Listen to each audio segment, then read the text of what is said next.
কম্বোডিয়ার ঘাঁটিতে বিস্ফোরণ, 20 সেনা নিহত। কম্বোডিয়ার একটি সেনা ঘাঁটিতে বিস্ফোরণে অন্তত 20 সেনা নিহত হয়েছেন। দেশটির পশ্চিমাঞ্চলের একটি ঘাঁটিতে গোলাবারুদে বিস্ফোরণের ঘটনা থেকে সেনা সদস্যরা প্রাণ হারান। দেশটির প্রধানমন্ত্রী হুন মানেট এ তথ্য নিশ্চিত করেছেন। কাতার ভিত্তিক সংবাদ মাধ্যম আল জাজিরা এ খবর দিয়েছে। এতে বলা হয়, কামপং পিউ প্রদেশের একটি সামরিক ঘাঁটিতে স্থানীয় সময় শনিবার সন্ধ্যায় ওই বিস্ফোরণের ঘটনা ঘটে। এতে বেশ কয়েকজন সেনা সদস্য আহত হয়েছেন। এক ফেসবুক পোস্টে এ তথ্য জানান প্রধানমন্ত্রী হুন মানেট, যদিও তিনি বিস্তারিত জানাননি। হুন মানেট বলেন, কামপং পিউ প্রদেশের সামরিক ঘাঁটিতে বিস্ফোরণের খবরে তিনি গভীরভাবে শোকাহত। কী কারণে ওই বিস্ফোরণের ঘটনা ঘটেছে সে বিষয়ে তাৎক্ষণিকভাবে কিছু জানা যায়নি।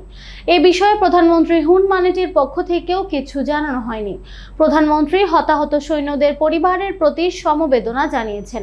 তিনি প্রতিশ্রুতি দিয়েছেন যে সরকার তাদের অন্ত্যেষ্টিক্রিয়ার জন্য অর্থ সহায়তা দেবে এবং হতাহতদের পরিবারকে ক্ষতিপূরণ দেওয়া হবে।